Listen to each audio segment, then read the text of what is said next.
How we doing, everybody? How we doing? Today is Monday, the 19th of April, 2021.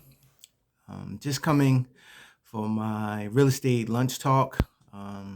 Doing something a little different. I'm not going to go live. I'm just going to, record, during lunchtime, and then I'll just post this on my social media. So whoever, whenever you go to lunch or have a break or anything like that, you can always, find my videos on the on social media. And again, we'll just kind of go through some trending topics or things that people are talking about when it comes to real estate investing.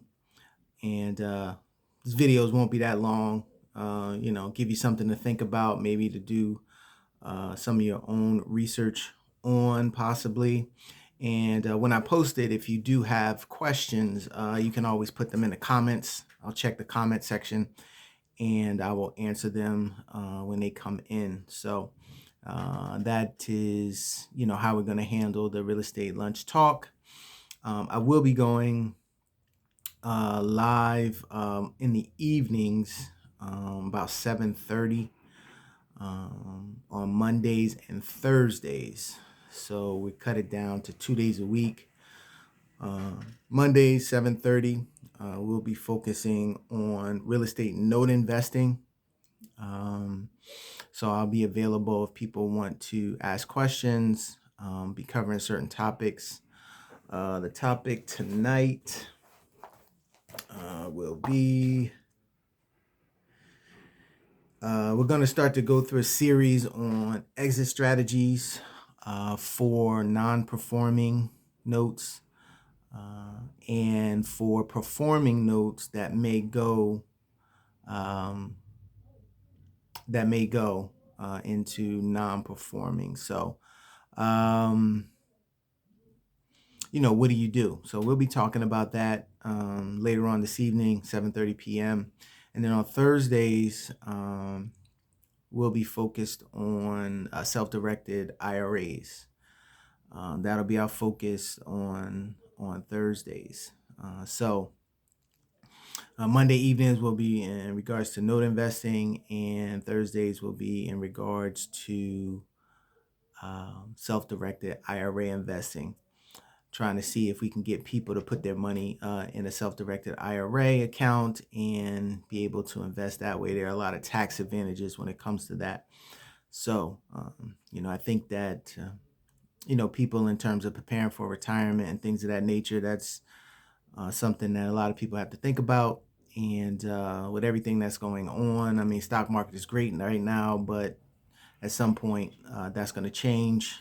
And I think that people need to, use their retirement accounts to prepare for their retirement by investing in real estate. So trying to bring that information, hopefully people, find it valuable.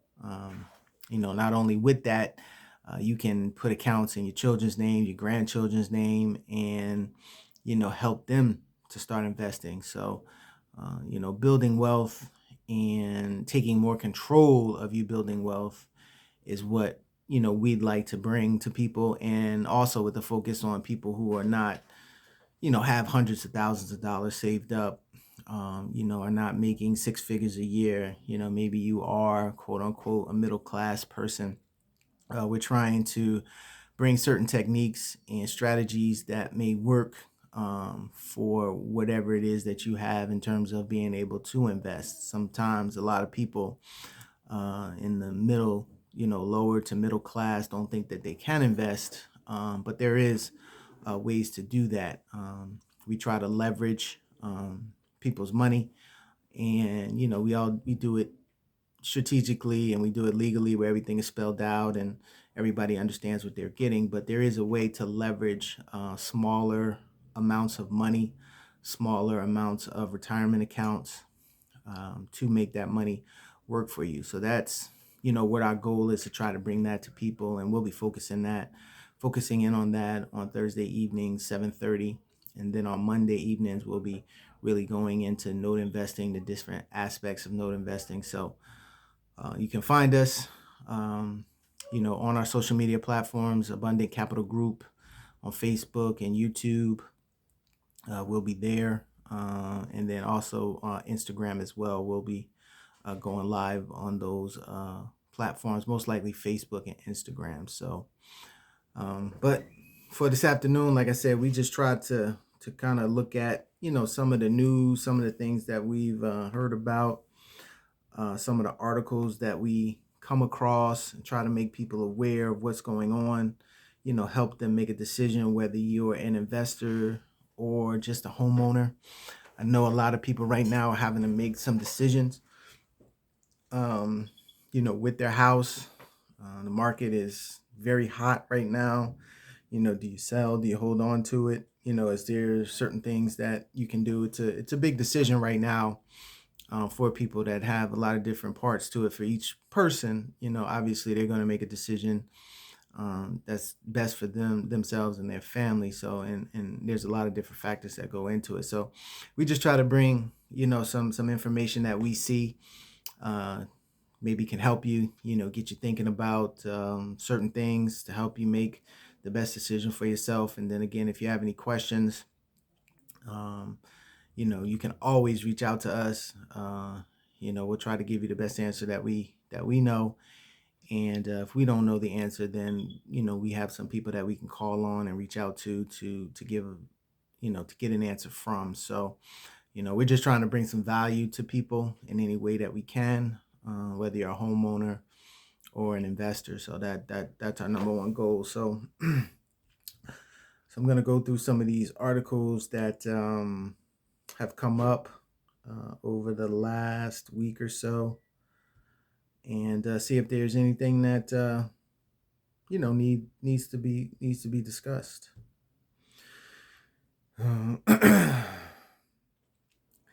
I know a lot of things that are going on in the government right now. They are talking about uh, how should I say it? Racial equity when it comes to housing.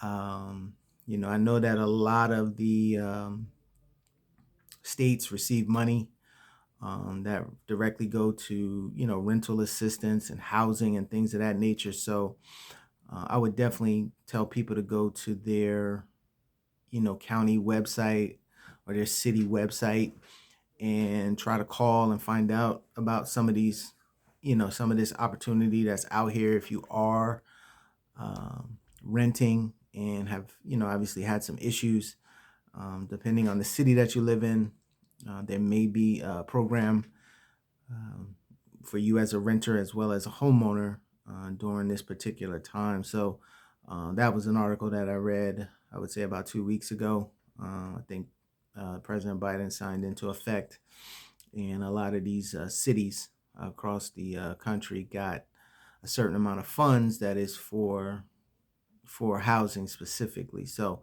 I would say reach out to your city or county, website and those offices, clerk's office, things of that nature, and hopefully they can point you in the right direction if you are looking for some assistance. So, and as discussed, everybody knows that this is an extremely hot market right now. If you are selling, thinking about selling, as long as you have a place to go to, you've made arrangements or you have an idea of what you'd like to do once you do sell.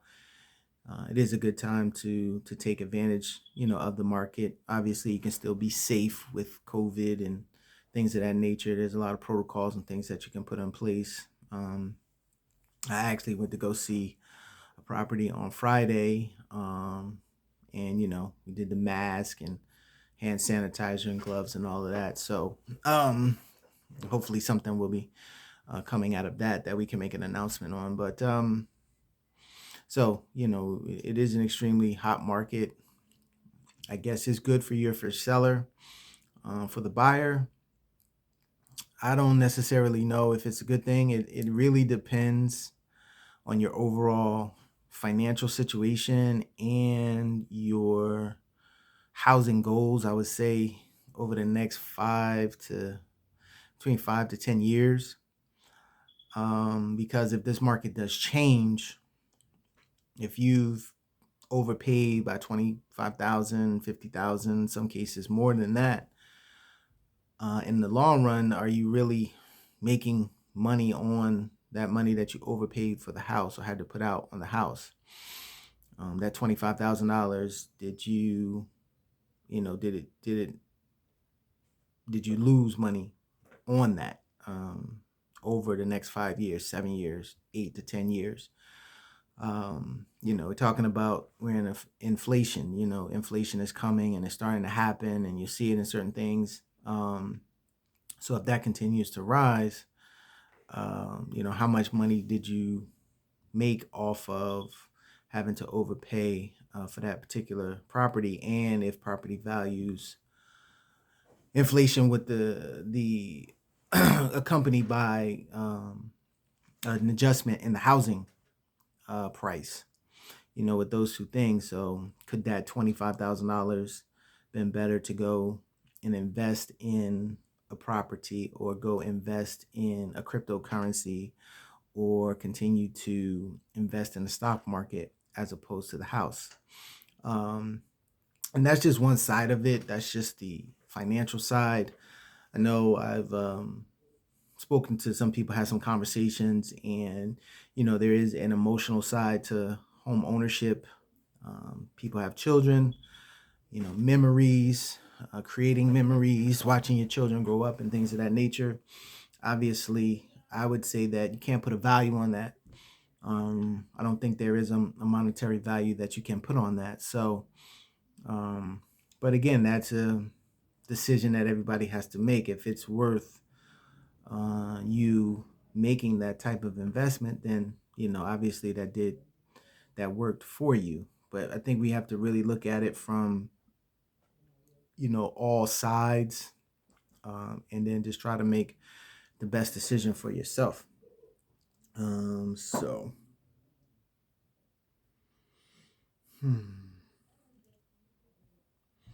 let's see if there's some other articles in here.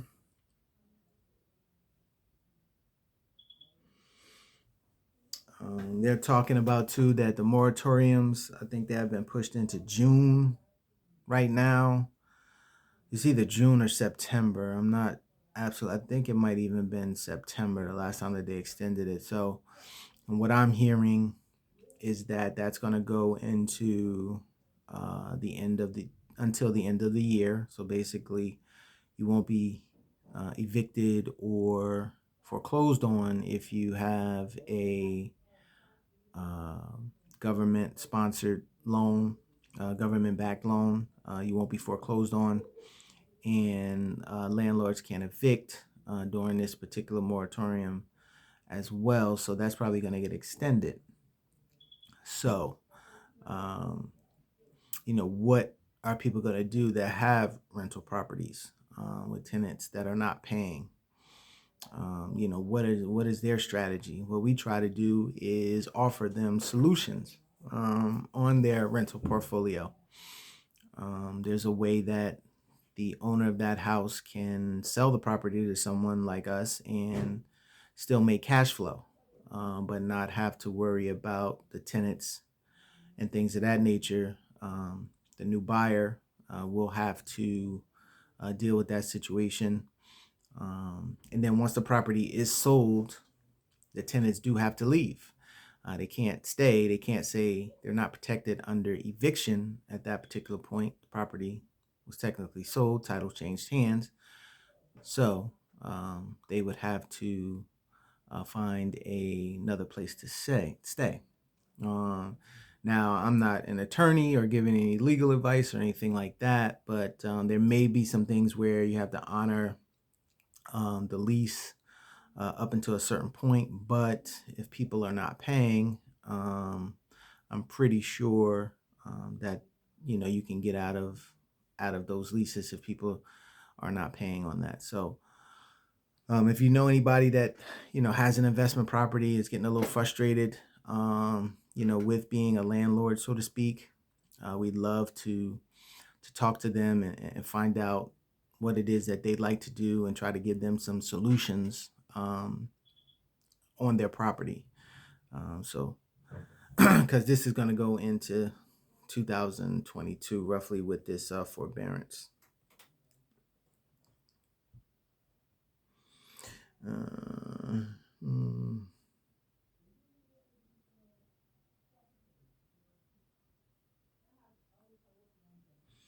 So it says here expanding credit availability for Black and Latinx borrowers.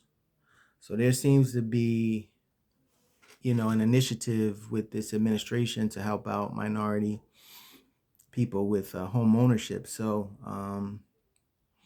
do you possibly, if you are a homeowner, or let's say you're not a homeowner, you're somebody that are thinking, you may want to, try to see what programs are out there again in your local markets. Um, Maybe you don't buy right now just because the pricing, everything is just so high, but at least you get yourself the information on what programs are out there for you. So when there is a shift, and you start to see the pricing come down, where you can possibly get some grants, things of that nature, more favorable loan terms, whatever the program entails. You might want to do some research on that now in anticipation of, maybe at towards the end of the year or going into 2022, you could take advantage of some of those programs that are out there. So, because the administration definitely looks like it's trying to do something with that. How much it'll be and everything like that, no one really knows. But you do have Marsha Fudge, head of HUD, so she's a Black woman. Um, you have Kamala Harris as a vice president, so they're going to be in the president's ear and pushing these initiatives. So, try to, start to familiarize yourself with some of these programs, possibly. Let's see. Those final steps along the path of home sex, research, the National Association.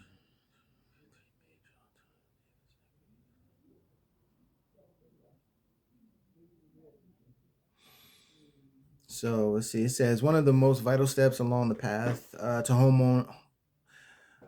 One of the most vital steps along the path to owning a home is access to mortgage credit. Researchers examining the racial gap that exists in home ownership and the wealth that accompanies it recently looked into alternative data used in securing debt and whether it would promote or impede fair lending goals. The National Association of Realtors commissioned a research paper to review three major types of alternative data that could be used to evaluate a customer's creditworthiness: credit proxies, banking data, and non financial personal data. The paper, Tipping the Scale: How Alternative Data in Creating, Scoring, Promote, or Impede Fair Lending Goals. So this also goes along with possibly with Biden was talking about getting rid of the three credit bureaus.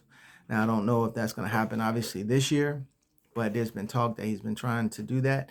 And then when you take into, they're doing research like this to take in some other factors to decide if someone is worthy of receiving a loan, because the credit score just shows that, obviously they have a low credit score, but some of these other factors that they were talking about, some of the banking data, non-financial personal data, maybe just looking at your history of paying bills and things of that nature will be more standard for assessing if someone can pay back a loan or not.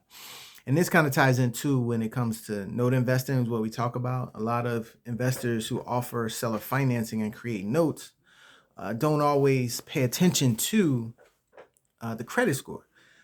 Certain people, things could have happened, when they were in college, maybe high school years when they were young, and they messed their credit up at that particular time and just didn't go to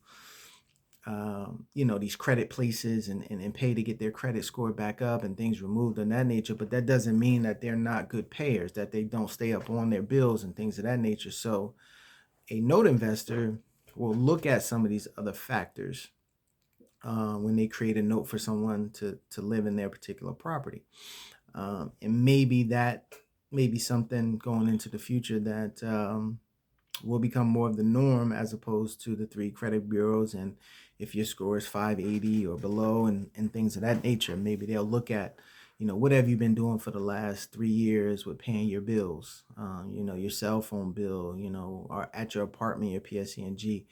What are you bringing in every month as opposed to what this house could cost you, and looking at it, that way, and not necessarily just looking at a score per se. So that may be something that kind of goes along, like I said, with what Biden was talking about. And this would help some people that are African American, Black, or Latinx people, um, who have bad credit scores and things of that nature. So this could be something that,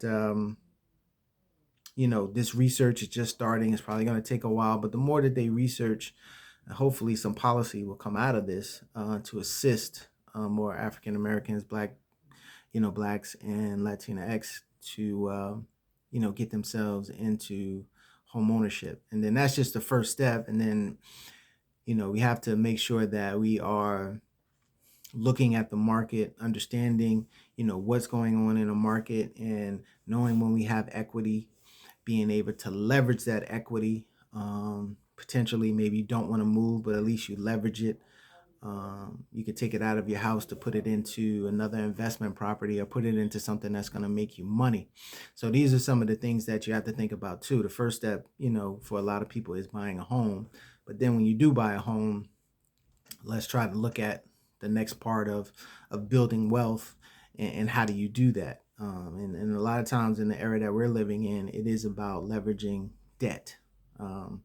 So a lot of people get a little scared about debt. You listen to the Dave Ramsey's and Susan Ormans, and they tell you not to have any debt.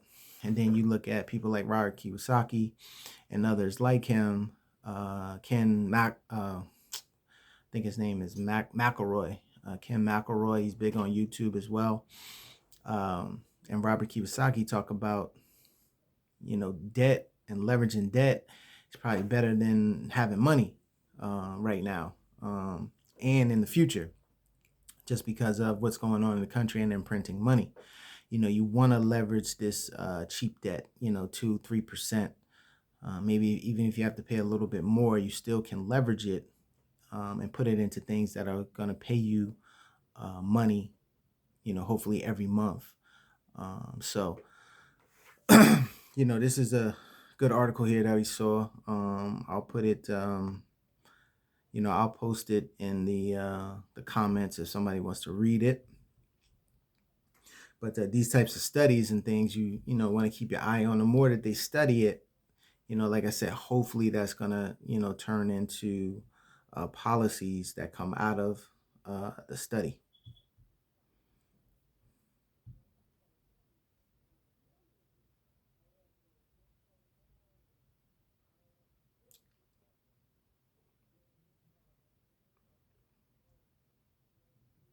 Yeah. When is this bubble gonna pop, huh? Or when they gonna let the air out at least? Maybe not pop it, but just let some of the air out. And it's very interesting to have these conversations with, realtors and different people like that on, when these people out here and just spending the money that they do spend for a house. Like I said, you can't put a number on memories and family and things of that nature. You can't do that. I get that. But how much out of 100%, I'll ask, out of 100%, how much of a home buying should be, what percentage should be home buying should be a financial decision as opposed to a emotional or sentimental decision? Is it 50-50, 60-40, 65-35, 70-30, 80-20? What I really want to know what people think. Should you be looking at a home more as a financial decision, or should you be looking at it from a more of an emotional, sentimental way of looking at it? It's an interesting thing. I think that personally, I think that it depends on each person's financial wellness, financial ability, I guess you would say, what is going on with their money. Because I saw something too that blew my mind, is that the people purchasing houses $1 million or more over this last year has gone up like 80%. The people that have purchased homes for under $100,000, it has decreased. I think it was about 15%. And then the people that purchased between 100,000 and 250,000 has decreased, I think, 25%. And then people who purchase houses 750,000 to $1 million, that also had gone up somewhere, I think, around 20%. So you're starting to see that middle class go away.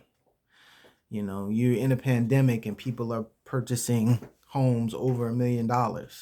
80 is going up 80%. So, and that could be problematic, because the people that are at that lower level, how are they going to build wealth? What is their way of building wealth? Creating legacy without a home. How do you do that?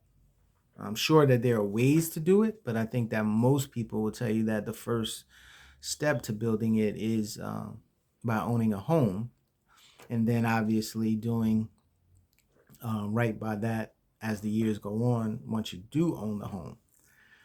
So that was a really interesting chart when I saw that. That was very surprising that the richer, I think people knew that the rich were getting richer, during this time. I think everybody has seen how, Jeff Bezos has, made so much money.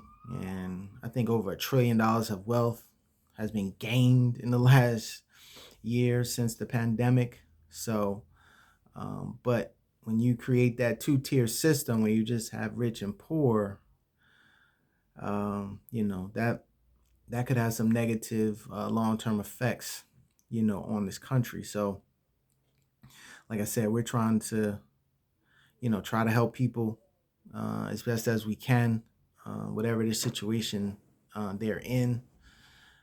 Just trying to help them, and especially try to help them with retirement and things of that nature. You can set up things, like I said earlier, for your kids, and you can get them in the habit of investing and doing things of that nature as well. So there's still things that can be done, but we just have to find the right people to be around, and the right resources, and look to take advantage of some of the things that are out there. So so those are pretty much the articles that I saw, and it's been just about a half hour. We try to keep these to half hour or less. So if you're catching this on the replay, hopefully you watched it all the way to the end. My telephone number is 973-475-8488. I gave the social media. It's Abundant Capital Group on YouTube and Facebook, as well as Instagram. This will be posted there. So again, the name of that article that we talked about is Expanding Credit Availability for Black and Latinx Borrowers. So there is an effort to analyze this, and if anybody wants to go check that out, please do. And again, look for any type of assistance that may be available in your county or in your city towards rental assistance and homeowner assistance. Check and see if there's some programs out there and things that you can do. So with that being said, I appreciate it if you did watch it all the way to the end. I'd love a comment, anything that you'd like to see better. We're always trying to improve and make this, as best as we can. So if you want, please catch me tonight, 8 p.m. 7:30 p.m. tonight. We'll be talking about note investing, and we'll be talking about the exit strategies. We'll be doing a series on that over the next few weeks, because there are a lot of different exit strategies. So we'll just start with a couple tonight. Again, we won't be that long. But I'd like for everybody to come out, and if you have questions, we'll be there to answer them. So with that being said, everybody have a good day and take it easy. Later.